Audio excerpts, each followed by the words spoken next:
26 अक्टूबर 1947 को instrument of succession sign किया जाता है बाय महाराजा हरि सिंह और जम्मू एंड कश्मीर पार्ट बन जाता है इंडिया का, जो कि पहले पार्ट नहीं हुआ करता था। ठीक है, तो आप देखेंगे 2000 नहीं, ठीक है, वो 26 अक्टूबर 1947 से लेके आज तक 2024 तक की जो बीच की हिस्ट्री है, इस पे हम कम ध्यान देते हैं। ठीक है, फॉर एग्जांपल के लिए बड़े सारे कॉन्सेप्ट्स हम अक्सर सुनते हैं, नाम हमारे जहन में भी है और थोड़ा बहुत में भी आपको पता हो। ठीक है, आपको अगर पता है तो ठीक है, नहीं पता तो आप समझ लें। चलो, आर्टिकल 370 के बारे में आपने सुनते हैं। ठीक है, आर्टिकल 370 अगर मैं आपसे पूछूं जम्मू एंड कश्मीर का आर्टिकल है या इंडियन कॉन्स्टिट्यूशन का आर्टिकल है, तो आप में से बहुत सारे बच्चे जो हैं इस बात का जवाब नहीं दे पाएंगे। दूसरा, आर्टिकल 35A, कभी आपने सुना होगा PM of Jammu and Kashmir, कभी सुना होगा CM of Jammu and Kashmir. ठीक है, कभी कभी आपने सदर रियासत भी सुना होगा, सदर रियासत। ठीक है, तो इन तीनों में क्या फर्क है, कौन सदर रियासत है, कौन पीएम है, कौन सीएम है, सीएम हुआ तो सीएम हुआ कब, पीएम हुआ तो पीएम कब से कब तक हुआ और वो कौन लोग थे, यहां से आपको सवाल पूछा जाता है। किस कॉन्टेक्स्ट में ये टॉपिक मैं कवर कर रहा हूं, बहुत इंपॉर्टेंट टॉपिक है दोस्तों। स्टॉक असिस्टेंट का एग्जाम यही जनवरी के महीने में ही आप देखें कुछ दिनों पहले हुआ है, उसमें एक सवाल आया आर्टिकल 35A को लेके, तो ये बड़े आराम से एक्सपेक्ट कर सकते हैं आपके आने वाले एग्जाम्स में भी आपको ये सवाल पूछे जा सकते हैं। चलिए हम शुरू करते हैं history of Jammu and Kashmir post instrument of accession. Instrument of accession दोस्तों 26 अक्टूबर 1947 को हुआ दोस्तों। ठीक है, मेरा नाम राहु है और आप देख रहे हैं स्टडी नॉर्म्स। ठीक है, 1947 और टिल डेट आज तक को हम कवर करेंगे, जो भी सारी ये बातें हुई क्या हिस्ट्री थी। चलें दोस्तों, द ईयर वॉज 1846, ये थोड़ी सी हिस्ट्री का ही पार्ट है, आप नॉर्मली इसको पढ़ते हो। हमें पता है एक ट्रीटी ऑफ अमृतसर साइन की थी। ठीक है, ट्रीटी ऑफ अमृतसर क्या थी कि महाराजा गुलाब सिंह जो थे ये अंग्रेजों से जम्मू एंड कश्मीर स्टेट को खरीद लेते हैं और जम्मू एंड कश्मीर के महाराज बन जाते हैं। ठीक है दोस्तों, 1846 तक अगर आप देखेंगे जम्मू एंड कश्मीर पे किसका कब्जा था, सिख अंपायर का। किसका कब्जा था, सिख अंपायर का। और सिख अंपायर दोस्तों हारेगा फर्स्ट एंग्लो सिख वॉर में 1845-46 के बीच। जब हारेगा तो इनकी एक ट्रीटी साइन होगी अंग्रेजों के साथ। ठीक, वो बोलेंगे 1.5 करोड़ रुपया दे दो क्योंकि आपने हमारा नुकसान करा दिया, वॉर इंडेमनिटी 1.5 करोड़ की लगाएंगे। तो यहां पे सिख अंपायर बोलेगा जनाब हमारे पास 1.5 करोड़ नहीं है, आप एक काम करें, जम्मू एंड कश्मीर स्टेट हमारी है, आप वो ले लें। ठीक है, तो अंग्रेज जो है जम्मू एंड कश्मीर स्टेट को ले लेते हैं। ठीक, और महाराज गुलाब सिंह जो थे ये सिख अंपायर के अंडर ही एक मिनिस्टर से, ठीक, और जम्मू के बिलोंग करते थे, तो इन्होंने क्या कर दिया, एक और ट्रीटी के तहत जम्मू एंड कश्मीर ले लिया। देन आप देखेंगे डोगरा किंगडम, डोगरा सल्तनत आगे चलती है दोस्तों। अराउंड 4, अराउंड क्या मतलब 4 ही रूल करते हैं, वो है गुलाब सिंह, रणबीर सिंह, प्रताप सिंह, हरि सिंह। एक सवाल आपको ये भी पूछेगा, आपको पता first ruler Gulab Singh, last ruler Hari Singh और ये बीच के 2 रूलर हैं, आपको इसके बारे में भी पता होना चाहिए। चलो दोस्तों, accession of Jammu and Kashmir to India. देखो दोस्तों, 1947 में आपको पता है जब देश आजाद हुआ तो देश में अराउंड 565 प्रिंसली स्टेट्स थी। कितनी, 565 प्रिंसली स्टेट। प्रिंसली स्टेट्स मतलब जहां पे राजाओं का रूल होता था, जहां पे डायरेक्ट ब्रिटिश गवर्नमेंट का रूल नहीं था, राजाओं का रूल था। और इसी में से दोस्तों एक थी हमारी स्टेट जम्मू एंड कश्मीर, एक थी हमारी स्टेट जम्मू एंड कश्मीर। दोस्तों एक एक्ट पास किया गया था, India's independence act, British government Mountbatten plan के तहत ब्रिटिश गवर्नमेंट ने एक एक्ट पास किया, बोला इंडिया आजाद है और इंडिया के 2 टुकड़े किए। बोला जी एक हो गया इंडिया, दूसरा होगा पाकिस्तान। जिस प्रिंसली स्टेट को इंडिया में मिलना वो इंडिया में मिले, जिसको पाकिस्तान में मिलना वो पाकिस्तान में मिले। ठीक, अब यहां पे एक princely state Jammu and Kashmir भी थी और यहां पे रूल करे महाराज हरि सिंह। अब इनसे भी पूछा गया जनाब इंडिया या पाकिस्तान, इन्होंने कहा अभी हम कोई डिसीजन नहीं ले सकते, हम इंडिपेंडेंट रहना चाहेंगे। ठीक है जी, हम ना तो इंडिया ना Pakistan, we are Jammu and Kashmir, हम वही अच्छे।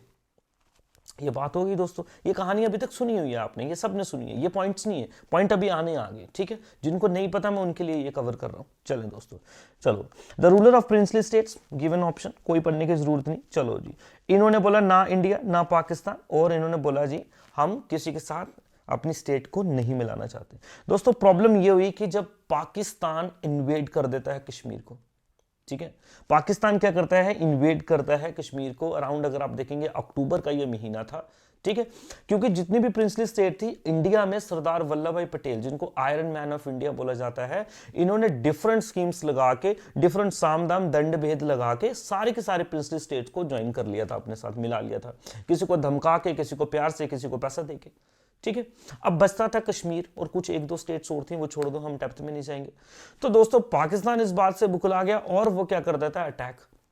अब नाउ महाराज की यहां पे गवर्नमेंट है, महाराज हरि सिंह, ठीक। और यहां पे एक और इन्फ्लुएंशियल लीडर है जिनका नाम है शेख मोहम्मद अब्दुल्ला, ठीक है जी।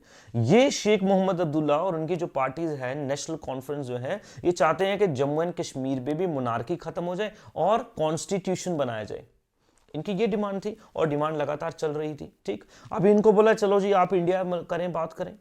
देन मिस्टर नेहरू को फोन किया गया, जनाब ऐसी ऐसी बात है, अटैक हो गया, हम क्या करें। मिस्टर नेहरू ने बोला आप एक काम करें, आप हमारे साथ मिल जाएं, आप हमारे दोस्त बन जाएं, आप इंडिया में मिल जाएं, तभी तो हम आपको बचा पाएंगे, अदरवाइज नहीं बचा पाएंगे।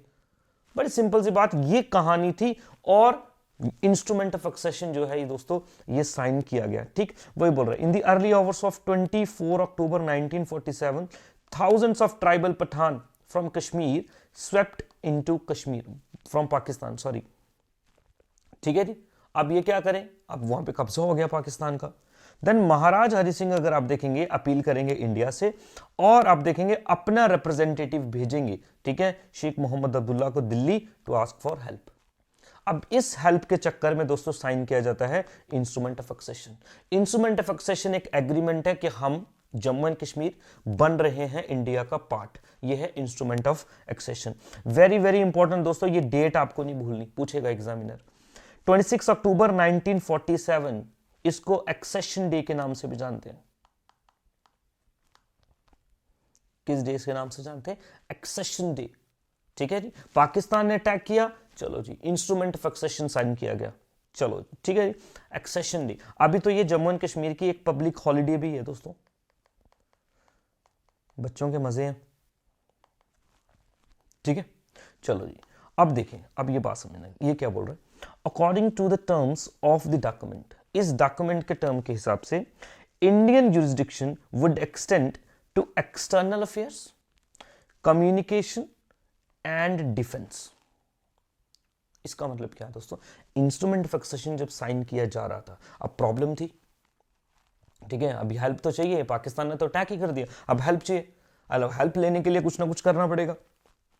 इन्होंने बोला ठीक है, हम जम्मू एंड कश्मीर को इंडिया में मिलाने के लिए तैयार हैं, लेकिन हमें ऑटोनॉमी चाहिए, हम अपने इंटरनल मैटर्स में फ्री होने चाहिए। उन्होंने बोला ठीक है, आप इंटरनल मैटर्स में फ्री।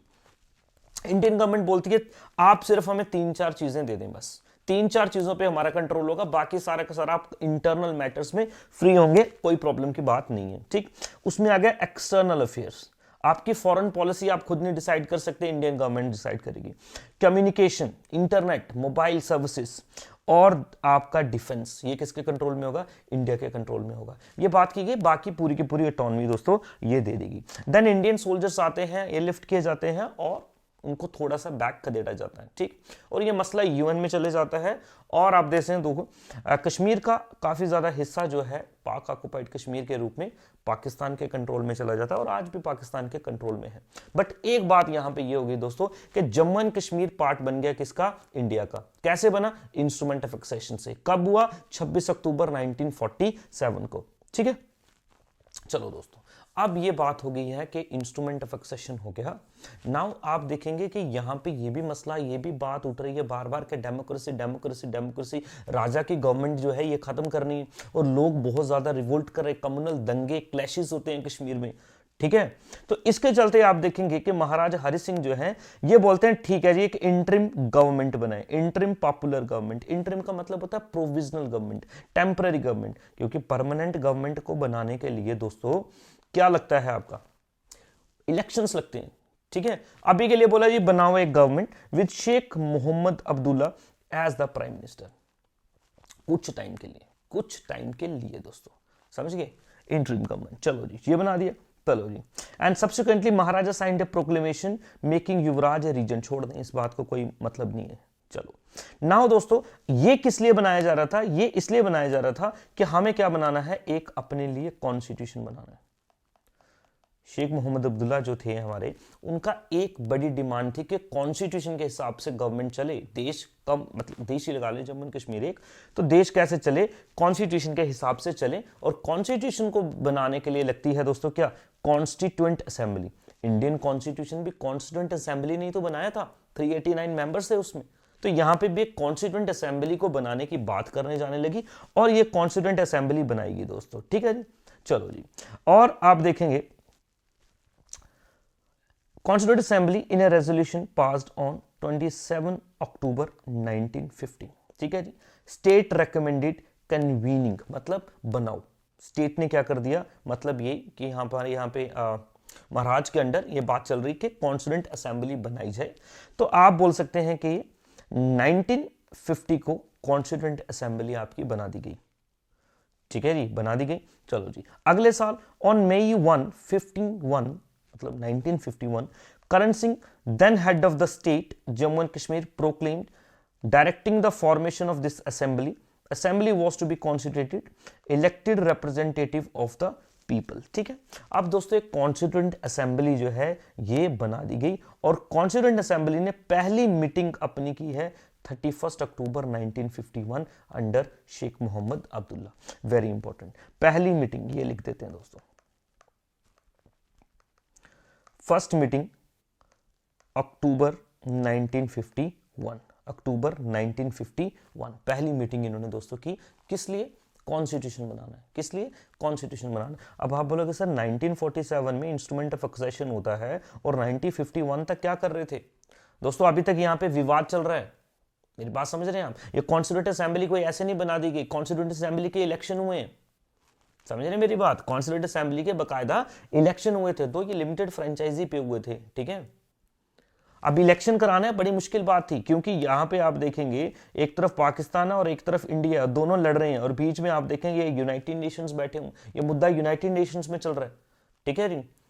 डिस्पाइट इंटरनेशनल प्रेशर के यहां पे इलेक्शन हमने कराई और कॉन्स्टिट्यूएंट असेंबली अपनी बनाई, ठीक है जी। अब कॉन्स्टिट्यूएंट असेंबली में आप देखेंगे कुछ डिसीजंस लिए गए होंगे, कॉन्स्टिट्यूशन बनाए जा रहे थे। अब ये कॉन्स्टिट्यूएंट असेंबली प्रोविजनल गवर्नमेंट का भी काम कर रही थी, किसका, प्रोविजनल गवर्नमेंट का। और इस गवर्नमेंट आप देखेंगे प्रोविजनल गवर्नमेंट है, ठीक है, और कॉन्स्टिट्यूएंट असेंबली भी है, क्योंकि गवर्नमेंट तो तब बनेंगे ना जब इलेक्शन कराएंगे। जब तक इलेक्शन नहीं होते तब तक कौन है गवर्नमेंट, तब तक यही कॉन्स्टिट्यूएंट असेंबली गवर्नमेंट है। मेरी बात समझ रहे हैं। चलो जी, देन दोस्तों आप देखेंगे 51 में इन्होंने अपना काम धंधा स्टार्ट किया ये कॉन्स्टिट्यूएंट असेंबली बनाने का। तो एक एग्रीमेंट होता है जिसको हम क्या बोलते हैं, दिल्ली अग्रीमेंट 1952, ठीक है जी, दिल्ली अग्रीमेंट 1952। अब दिल्ली अग्रीमेंट 1952 अगर आप देखेंगे दोस्तों, ये किसके बीच में साइन होता है, prime ministers of India and Jammu and Kashmir. और जम्मू एंड कश्मीर का प्राइम मिनिस्टर कौन है, मोहम्मद शेख अब्दुल्ला। और इंडिया का प्राइम मिनिस्टर कौन है, आप बोलेंगे पंडित नेहरू। समझ रहे दोस्तों, जब जम्मू एंड कश्मीर जब चला ना, डेमोक्रेसी में आया ना, स्टार्ट हुआ ना, तो उस वक्त पीएम ही था, क्योंकि जम्मू एंड कश्मीर अपने आप को एक कंट्री ही समझ रहा था। आप देखेंगे आगे चल के मैं आपको बताऊंगा, कुछ देर आगे चलने के बाद यहां पे पीएम का नाम टाइटल चेंज करके सीएम कर दिया जाएगा। अभी तक पीएम ही है, ठीक है जी। इस कॉन्स्टिट्यूएंट असेंबली का हेड इस वक्त पे कौन है, इस वक्त पे कौन है, शेख मोहम्मद अब्दुल्ला। इससे पहले भी दोस्तों एक हेड रह चुके हैं, प्राइम मिनिस्टर रह चुके हैं, ठीक है। पहले प्राइम मिनिस्टर जो है वो मेहर चंद है, मेहर चंद। अभी मैंने आगे लगाया हुआ है, आपको मैं दिखाता हूं, ठीक है। चलो जी, देन आप बोलते हैं ratification of Jammu and Kashmir constituent assembly, ratification by Jammu and Kashmir constituent assembly. किसकी रेटिफिकेशन, ठीक है, किसकी रेटिफिकेशन दोस्तों, ये जो बात चल रही है कि जम्मू एंड कश्मीर पार्ट बनेगा इंडिया का, यानी कि इंस्ट्रूमेंट ऑफ एक्सेशन का, ये स्टेट की एंट्री हो गई जो इंडिया में, ठीक है। अभी तो किसने साइन किया, अभी तो सिर्फ महाराज हरि सिंह का साइन हुआ है और इंडियन गवर्नमेंट का साइन हुआ है। हमारी कॉन्स्टिट्यूएंट असेंबली ने, यानी कि चुनी हुई गवर्नमेंट ने साइन नहीं की है अभी तक। तो अभी क्या करते हैं, ये रेटिफिकेशन करते हैं दोस्तों। फरवरी 1954 में Jammu and Kashmir constituent assembly ratified accession of state into union of India, ठीक है। चलो जी, देन दोस्तों जब ये साइन कर दिया जाता है और इंडिया की तरफ से दोस्तों एक ऑर्डर निकाला जाता है, that is presidential order of 1954। Presidential order of 1954, क्योंकि ये प्रेसिडेंट ऑफ इंडिया वहां से इशू करते हैं, उनका ऑर्डर होता है। क्या ऑर्डर है बोल रहे हैं, देखो दोस्तों, बोल रहा है issued subsequently issued the constitutional order, जिसे प्रेसिडेंशियल ऑर्डर भी बोलते हैं, under article 70 of the constitution extending the union constitution to the state with some exception and modification. Very simple. दोस्तों मेरी बात समझो, 1947 को अटैक हो गया, आप बोलेंगे सर हो गया। 26 अक्टूबर को इंस्ट्रूमेंट ऑफ एक्सेशन 1947 को साइन हो गया, यहां पे अभी तक बातें ही चल रही थी, सिर्फ बातें चल रही थी कि जनाब हमें ये फिर हमें स्पेसिफिकेशन सेफगार्ड्स चाहिए, हमारे लोग बाकी लोगों की तरह ट्रीट नहीं होंगे, हमें ऑटोनॉमी चाहिए। बोला जी दे देंगे, यही बोला, ठीक। अब यहां पे देने की बात की गई है, किसमें, प्रेसिडेंशियल ऑर्डर ऑफ 1954, और इसके बीच बीच में आप देखें कॉन्स्टिट्यूशन बन रहा है, इसके बीच बीच में पीछे कॉन्स्टिट्यूशन बन रहा है। अब ये कॉन्स्टिट्यूशन इंडिया से कोई लेना देना नहीं है, ये कॉन्स्टिट्यूशन अपने लिए बनाया जा रहा है कि हमारे लोगों के पास क्या राइट होंगे, हमारी गवर्नमेंट कैसे चलेगी, इलेक्शंस कैसे चलेंगे, पीएम कौन होगा, सीएम कब होगा, ये बातें चल रही, ठीक है, सदर रियासत कौन होगा, ये बातें चल रही, अपने लिए कॉन्स्टिट्यूशन बन रहा है, वो छोड़ दें। यहां पे अब प्रेसिडेंशियल ऑर्डर आता है, प्रेसिडेंशियल ऑर्डर में एक बात बोली जाती है, आर्टिकल 370 इंडियन कॉन्स्टिट्यूशन में ऐड कर दिया जाता है, ठीक है। और क्या बोला, सारे के सारे यूनियन कॉन्स्टिट्यूशन जो है, इंडिया का constitution Jammu and Kashmir state पे लागू होगा, लेकिन कुछ एक्सेप्शंस के साथ और कुछ मॉडिफिकेशंस के साथ, जो जम्मू एंड कश्मीर के जो बाशिंदे थे, जो आप इतने सालों से एंजॉय करते आ रहे थे, अब वो देखेंगे हम आगे कौन से, ठीक है। तो प्रेसिडेंशियल कॉन्स्टिट्यूशन, इसी के चलते दोस्तों कॉन्स्टिट्यूशन भी जम्मू एंड कश्मीर का तैयार हो गया, ठीक है जी। चलो जी, the state own constitution came into force 26 January 1957। दोस्तों Indian constitution came into force 26 January 1950। 1950 को इंडियन कॉन्स्टिट्यूशन लागू हो गया था, और 1957 को जम्मू एंड कश्मीर का कॉन्स्टिट्यूशन लागू हो गया था दोस्तों। अभी कॉन्स्टिट्यूशन के फीचर्स भी पढ़ाऊंगा आपको, डोंट वरी, ठीक है। Under which election to the legislative assembly were held for the first time. समझ रहे, जब 57 में कॉन्स्टिट्यूशन बना तभी तो मैनर्स ऑफ इलेक्शन लिखे जाएंगे। वो मेरे भाइयों 1950 में जब हमारा संविधान लागू हुआ है ना इंडिया वाला, उसके बाद ही इलेक्शन हुए हैं देश में, 51-52 में पहला जनरल इलेक्शन, तो यहां पे भी तो तभी होंगे। अभी तक प्रोविजनल गवर्नमेंट चल रही है, कोई प्रॉब्लम नहीं है, अभी तक प्रोविजनल गवर्नमेंट चल रही है मेरे भाइयों बहनों भी साथ में, ठीक है। चलो जी, अब इलेक्शन भी होंगे जम्मू एंड कश्मीर में, समझ रहे। चलो जी, the constitution also ratified state accession. चलो जी, अब कॉन्स्टिट्यूशन ने भी क्या कर दिया, रेटिफाई कर दिया। Section 3 of the constitution says Jammu and Kashmir shall be an integral part of the union of India. Jammu and Kashmir ने जो कॉन्स्टिट्यूशन बनाया उसने ये उसमें बात बोल दी कि जम्मू एंड कश्मीर, हां कोई डाउट नहीं है हमें, ये इंडिया का इंटीग्रल पार्ट है और होगा और रहेगा। ये बात पहले तय हो चुकी थी, ठीक है। अब आपको समझना है आर्टिकल 370 दोस्तों, instrument of accession, provisional government. Provisional government होता है, सिर्फ ऐसे ही बना दी गई है। कॉन्स्टिट्यूंट असेंबली कॉन्स्टिट्यूशन बनाएगी, 57 में कॉन्स्टिट्यूशन बन गया 26 जनवरी 1957 में, और इसके बाद में दोस्तों पहले इलेक्शंस भी होते हैं, ठीक है। अब इलेक्शंस पे हम कुछ देर पे आते हैं। अब बात करते हैं जो कॉन्स्टिट्यूशन बन गया और इंडिया की तरफ से क्या क्या सेफगार्ड्स थे। इंडियन कॉन्स्टिट्यूशन में दो बातें बड़ी इंपॉर्टेंट है हमारे लिए, ठीक है। वो क्या है, आर्टिकल 370, ठीक है, और आर्टिकल 35A। वो क्या है, अब आप समझे। Article 370 provisions with respect to state of Jammu and Kashmir. देखो क्या बोलता है, the provisions of article 370 was drafted by Sheikh Mohammad Abdullah. इन्होंने इसके फीचर्स लिखे थे, बनाए थे। In the Indian Constitution, it was included as temporary provision that grants special status to Jammu and Kashmir. What does Article 370 do? Grants special status. Special status किसको? Jammu and Kashmir को। और एक बात और लिखी गई इसके साथ में, ये टेम्पररी प्रोविजन है। कौन सा प्रोविजन है? टेम्परेरी प्रोविजन है, परमानेंट प्रोविजन नहीं है। ये बात दोस्तों लिखी गई थी। चलो जी, उसके साथ में बोला all the provision of constitution which are applicable to other state. Indian constitution के सारे फीचर्स जो बाकी स्टेट्स पे एप्लीकेबल है shall not be applicable to Jammu and Kashmir. Jammu and Kashmir में वो एप्लीकेबल नहीं होंगे, ठीक है, except defence, foreign affairs, finance, communication. Finance का मतलब करेंसी, पैसा सेम ही चलेगा। मेरी बात समझ रहे हैं? आर्टिकल 370 ने ये बोल दिया इंटीग्रल पार्ट है जम्मू एंड कश्मीर, कोई प्रॉब्लम नहीं, लेकिन सारे के सारे पॉइंट्स इनके ऊपर लागू नहीं होंगे, ठीक है। डिफेंस को छोड़ दो, कम्युनिकेशन को छोड़ दो, उसके बाद में आप देखेंगे आपका करेंसी को छोड़ दें और एक्सटर्नल अफेयर या फिर फॉरेन अफेयर्स को छोड़ दें। ये किसने बोला? आर्टिकल 370 इंडियन कॉन्स्टिट्यूशन, ठीक है जी। अगला point, parliament needs the state government concurrence for applying all other laws.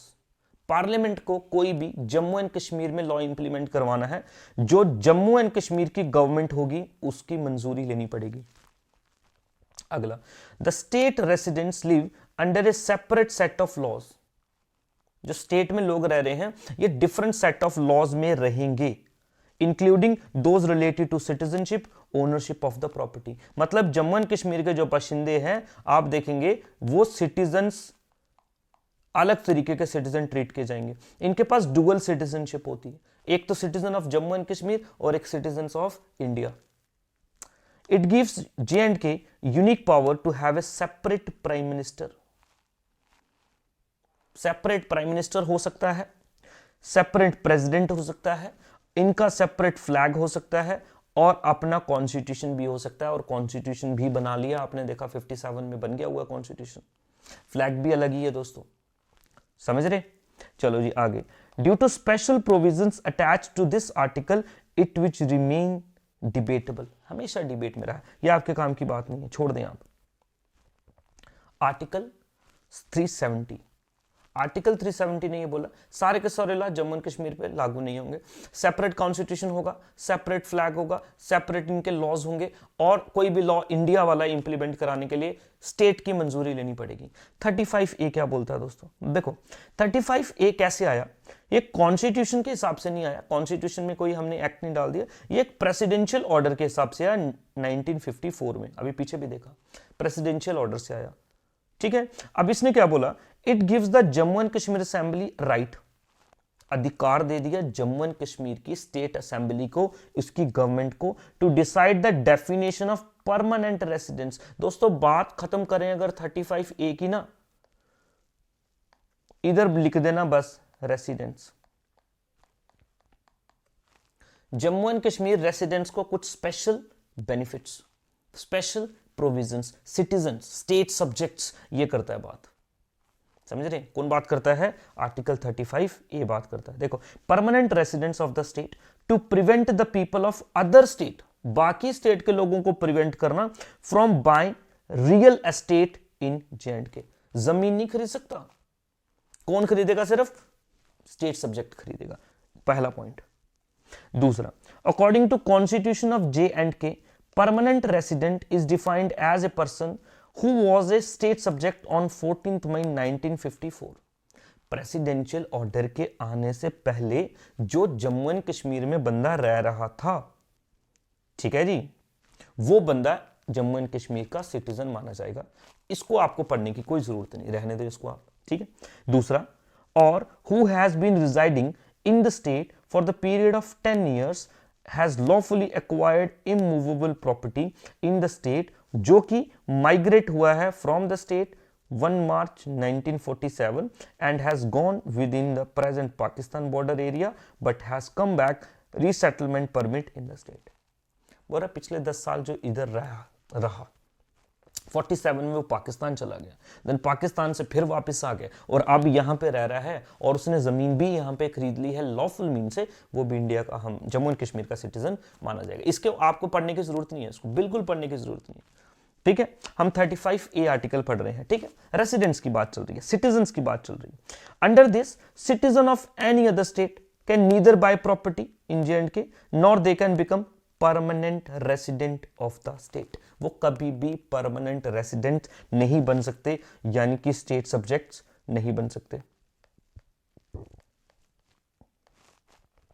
State subjects नहीं बन सकते अंडर आर्टिकल 335 दूसरा बड़ी ज्यादा इंपॉर्टेंट बात है, देखो स्कॉलरशिप सर्विसेज मतलब jobs, government jobs, land settlements वो नहीं कर सकते, गवर्नमेंट के अंडर सर्विसेज नहीं कर सकते, नौकरी नहीं कर सकते, उनको स्कॉलरशिप भी नहीं मिलेगी। मान लो अगर कोई बंदा बाहर से है तो उसके बच्चे पढ़ रहे हैं, उनको कोई तरीके की स्कॉलरशिप नहीं मिलेगी, ये सिर्फ और सिर्फ ओरिजिनल रेसिडेंट्स को ही मिलेगी, आर्टिकल 35A बोलता है, ठीक है जी। इसने तो ये तक भी बोल दिया अगर एक लड़की जम्मू एंड कश्मीर के बाहर किसी के साथ शादी करती है तो उसकी ओनरशिप जो प्रॉपर्टी पे होगी, राइट होगा, वो भी छीन लिया जाएगा, समझ रहे? It give special power to Jammu and Kashmir as a state, example the state government has the right to give and abstain privilege to the people who migrate there during independence and other nationals in J&K, समझ रहे? 370 ये बोलता है separate state, separate prime minister, separate constitution, separate laws.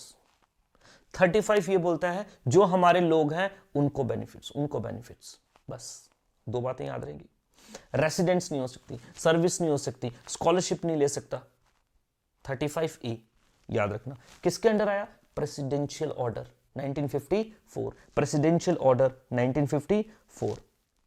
अब दोस्तों समझो मेरी बात, ये हो गया हमारा इंस्ट्रूमेंट ऑफ एक्सेशन भी हो गया, साइन भी हो गए, इंडिया का पार्ट भी बन गया, जम्मू एंड कश्मीर का 57 में कॉन्स्टिट्यूशन भी बन गया, प्रेसिडेंशियल ऑर्डर भी आ चुका है 54 में, ठीक है जी। अभी इलेक्शन होने बाकी है, अब इलेक्शन आप ये समझे अब गवर्नमेंट में क्या कौन होगा। दोस्तों पहले मेरी समझ लें आप बात, देखो अगर आप इंडियन गवर्नमेंट की बात करें, यूनियन गवर्नमेंट की,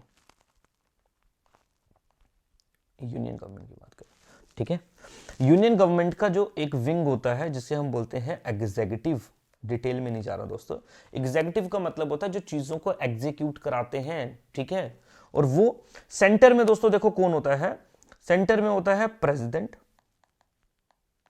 ठीक है, प्रेसिडेंट के बाद हो जाएगा पीएम और उसकी काउंसिल ऑफ मिनिस्टर, ठीक है, और एक होता है इनके साथ में अटॉर्नी जनरल, कौन होता है?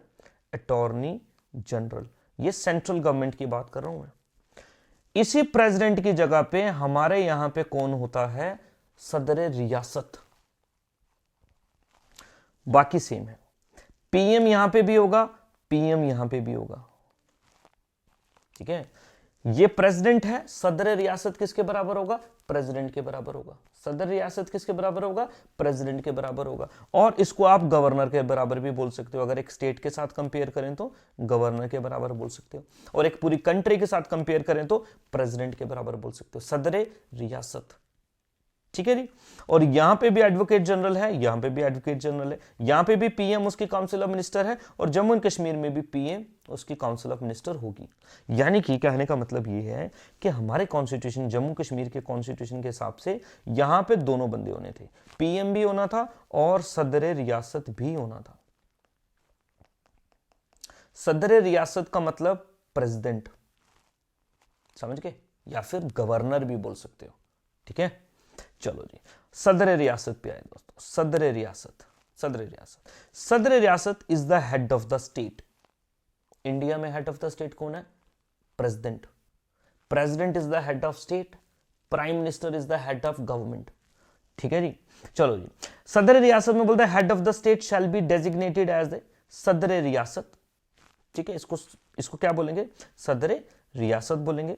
ऑल द एग्जीक्यूटिव पावर्स, जितना भी काम होगा, shall be vested in Sadr Riyasat and exercised by him directly or through subordinate to him according with this constitution। बोलते सारे के सारे काम इसी के नाम में किए जाते हैं, सेंटर में भी प्रेसिडेंट में बोलते हैं ये भी, ठीक है, बोलेंगे all the executive action shall be taken in the name of president, यहां पे भी बोल रहा है all the executive action shall be take in the name of, या फिर shall be taken by the Sadar Riyasat, सदर रियासत ही करेगा सारे के सारे काम। और सदर रियासत इलेक्ट, ये इलेक्ट होता था बकायदा, समझ गए, इलेक्ट, जैसे प्रेसिडेंट ऑफ इंडिया भी इलेक्शन होते हैं ना, प्रेसिडेंट ऑफ इंडिया के, इसके भी इलेक्शन होते हैं, ठीक है, तो ये कैसे इलेक्ट होता है? By the legislative assembly manner, आपको छोड़ दें, आपके काम नहीं है, ये इलेक्टेड बंदा होगा। काउंसिल ऑफ मिनिस्टर दोस्तों, काउंसिल ऑफ मिनिस्टर जैसे आज पीएम है ना हमारे, पीएम उनके साथ इंपॉर्टेंट मिनिस्टर्स, उनको काउंसिल ऑफ मिनिस्टर बोलते हैं। राजनाथ सिंह जिनके पास मिनिस्ट्री है, यहां पे देखेंगे अमित शाह, ठीक है, पीयूष गोयल, ठीक है, अश्विनी वैष्णव, ये सारे के सारे जो मिनिस्टर्स हैं जिनके पास मिनिस्ट्रीज हैं, डिपार्टमेंट्स हैं, पोर्टफोलियोज हैं, इनको बोलते हैं काउंसिल ऑफ मिनिस्टर। तो यहां पे भी बोला जी काउंसिल ऑफ मिनिस्टर होगी। This shall be council of minister headed by prime minister. यहां पे क्या हो, उसके ऊपर कौन होगा? प्राइम मिनिस्टर होगा।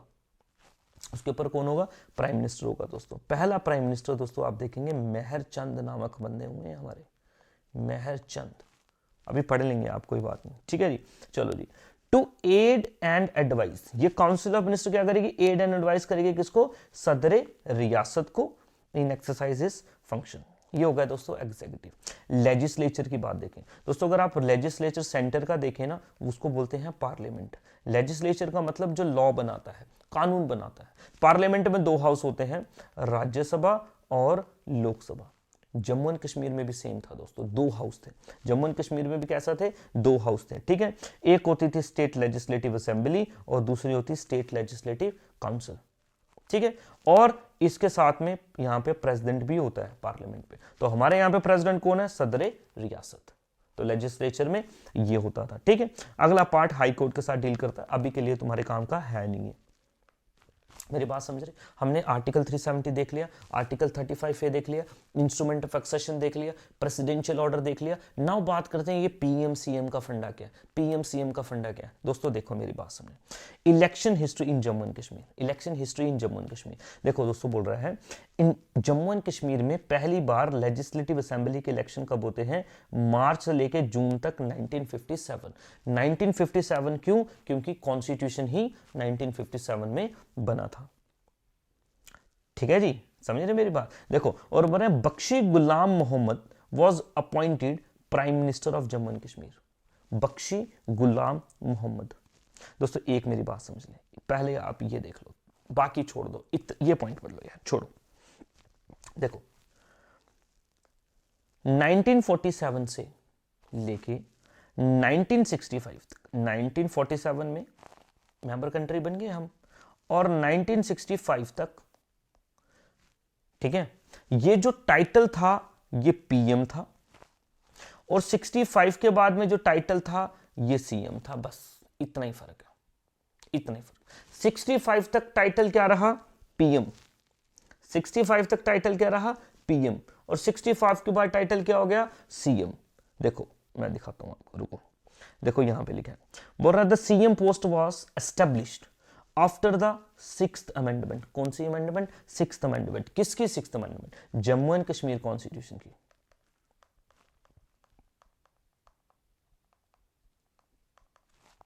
सिक्स्थ अमेंडमेंट के बाद जो पीएम था अब वो क्या हो जाएगा? सीएम हो जाएगा। ये बोल रहा है abolish the title of PM, ठीक है जी। और सबसिक्वेंटली बोल रहा है उस वक्त पे जो पीएम था उसका नाम क्या है? गुलाम मोहम्मद सादिक। गुलाम मोहम्मद सादिक वो ही क्या बन जाता है दोस्तों? सीएम बन जाता है। मतलब ये अभी के लिए पीएम कौन है? गुलाम मोहम्मद सादिक है दोस्तों, गुलाम मोहम्मद सादिक है, ठीक है। अब 6th अमेंडमेंट आई, बोला जी पीएम नहीं होगा सीएम होगा, तो इन्होंने पीएम से क्या बन गए? ये सीएम बन गए। तो आप बोलेंगे अगर लास्ट पीएम कौन है? तो गुलाम मोहम्मद सादिक, और पहला सीएम कौन है? तो गुलाम मोहम्मद सादिक, ठीक है। समझ रहे मेरी बात आप? देखो अभी इधर देखो, चलो जी अब प्राइम मिनिस्टर्स की बात कर ले दोस्तों। पहला प्राइम मिनिस्टर है मेहर चंद महाजन। कौन है? मेहर चंद महाजन। बट ये इंटरिम गवर्नमेंट का है। कौन से गवर्नमेंट का है? इंटरिम गवर्नमेंट का। मेरी दोबारा से समझ लेना, इंटरिम गवर्नमेंट का, इलेक्टेड नहीं है। प्रोविजनल गवर्नमेंट बनाई, इनको बना दिया। अब आपको पूछेगा भाई कौन था, आप बोलना ये थे, ठीक है। देन उसके बाद में बनेंगे शेख मोहम्मद अब्दुल्ला, ठीक है जी। चलो जी, देन इलेक्शन होंगे दोस्तों, इलेक्शन होंगे, इलेक्शन में बन जाएंगे बख्शी गुलाम मोहम्मद, ठीक है। और देन ख्वाजा शमसुद्दीन, नहीं पढ़ना आपको। और लास्ट कौन है? गुलाम मोहम्मद सादिक। और लास्ट पीएम है और पहले सीएम है गुलाम मोहम्मद सादिक। दोस्तों यहां पे देखो, आप थोड़ी सी बात समझो। बोला the constituent assembly of Jammu and Kashmir elected 1951 who function as state legislative assembly during the term of 6 years, dissolved itself January 1957, having passed the constitution। बोल रहा दोस्तों ये कॉन्स्टिट्यूएंट असेंबली जो काम कर रही थी ये ही उस टाइम पे प्रोविजनल गवर्नमेंट थी, ये ही उस टाइम पे प्रोविजनल गवर्नमेंट थी, ठीक है। ऑफ कोर्स अब 1957 में कॉन्स्टिट्यूशन बन गया। इस कॉन्स्टिट्यूएंट असेंबली ने अपने आप को खत्म कर दिया क्योंकि इलेक्शन होंगे, अभी नया चुनेगा, ठीक है जी। चलो जी, अब 57 में दोस्तों इनको जब खत्म किया इन्होंने अपने आप को, इससे पहले ही बोल रहे हैं 1953 में शेख अब्दुल्ला वॉज डिसमिस्ड। देखो पहले मेहरचंद के बाद में शेख मोहम्मदुल्ला, और बीच में शेख मोहम्मद अब्दुल्ला को डिसमिस कर दिया गया एस पीएम, ठीक है। किसने कर दिया? सदर रियासत ने। और सदर रियासत कौन थे उस वक्त? करण सिंह। पहले गवर्नर, पहले सदर रियासत कौन हुए? करण सिंह हुए, ये भी बात याद रखना। चलो जी, because he has lost the majority, Sheikh Mohammad Abdullah cabinet में मेजोरिटी लॉस कर चुके थे, ठीक है। कॉन्स्टिट्यूएंट असेंबली में इसको डिलीट कर दिया, इनको बाहर निकाल दिया गया था। देन देखिए जो फॉर्मर डिप्टी प्राइम मिनिस्टर थे बख्शी गुलाम मोहम्मद, इनको अपॉइंट कर लिया गया दोस्तों। और देन इलेक्शन जब होते हैं 57 में, तब भी आप देखेंगे बख्शी गुलाम मोहम्मद को दोबारा से रीअपॉइंट कर लिया जाता है, ठीक है। पहले इलेक्टेड कौन होंगे? अब पहले इलेक्टेड आप बोलेंगे, अगर इलेक्शन के बाद दोस्तों, इलेक्शन के बाद पहले पीएम जो है वो है बख्शी गुलाम मोहम्मद, पहले पीएम इलेक्शन के बाद। इलेक्शन से पहले भी दो रह चुके हैं जनरल इलेक्शन से, वो है मेहरचंद और कौन है आपके शेख मोहम्मद अब्दुल्ला। और देन सादिक जो है हमारे, मोहम्मद सादिक जो है पहले सीएम है, और दोस्तों हमारे लास्ट पीएम भी थे। 65 की बात है दोस्तों, ठीक है दोस्तों। चलो जी, देन आप देखेंगे बड़े सारे सीएम्स ने रूल किया 65 से लेके आप देखेंगे 2014 तक।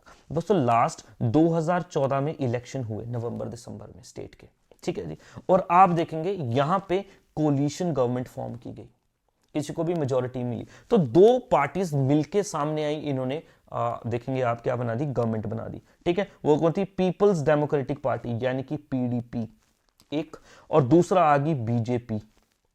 इन दोनों ने मिलकर क्या बनाई दोस्तों? गवर्नमेंट बना दी दोस्तों। इनकी आपस में बनी नहीं, दोनों की आइडियोलॉजीज अलग थी, ठीक है जी। तो बीजेपी ने अपनी सपोर्ट खींच ली दोस्तों, और आप देखेंगे ये जो सरकार थी ये गिर गई। सरकार क्या हो गया? गिर गई दोस्तों। तो लास्ट अगर आप देखेंगे रीसेंट जो चीफ मिनिस्टर हमारे रह चुके हैं, पहले तो थे मुफ्ती मोहम्मद सैयद, जब ये गवर्नमेंट बनाएगी 2014 में, देन उनकी डेथ होगी दोस्तों। थोड़े टाइम के लिए आप देखेंगे मुफ्ती मोहम्मद सैयद जो है, ठीक है। इनके बाद में महबूबा मुफ्ती भी रही, ये लेडी थी, ठीक है। पहली चीफ मिनिस्टर भी थी जम्मू एंड कश्मीर की, इंपॉर्टेंट है, ठीक है जी। वो अगली चीफ मिनिस्टर बनी, बट आप देखेंगे दोस्तों बात नहीं बनी, असेंबली को डिसॉल्व कर दिया गया क्योंकि बीजेपी ने अपनी सपोर्ट खींच ली थी दोस्तों। चलो जी, डिसोल्यूशन ऑफ असेंबली, और क्या लगा दिया गया? President rule. जब असेंबली को खत्म किया जाता दोस्तों, प्रेसिडेंट अपना रूल लगा देता है, ठीक है जी। चलो जी, असेंबली खत्म कर दी, तो इस टाइम पे जो गवर्नर थे उनका नाम था सत्यपाल मलिक। असेंबली खत्म होगी 2018 में दोस्तों, नवंबर में, ठीक है जी। और गवर्नर कौन है? सत्यपाल मलिक। और यहां पे लगा दिया गया प्रेसिडेंट्स रूल। क्या लगा दिया गया? प्रेसिडेंट्स रूल लगा दिया गया दोस्तों, ठीक है। 2018 से प्रेसिडेंट रूल ही लगा है। अब 2018 में प्रेसिडेंट रूल लगा, 2019 में क्या हुआ दोस्तों? आप सभी को पता है, 5 अगस्त को बिल पेश किया गया, reorganisation bill Jammu and Kashmir का। और दोस्तों हम देखेंगे आर्टिकल 370 भी खत्म हो गया, और जम्मू एंड कश्मीर स्टेट भी रीऑर्गेनाइज हो गई, ठीक है जी। जम्मू एंड कश्मीर को बांट दिया गया, एक लद्दाख यूटी, एक जम्मू एंड कश्मीर। और आर्टिकल 370 भी दोस्तों खत्म कर दिया गया, ठीक है जी।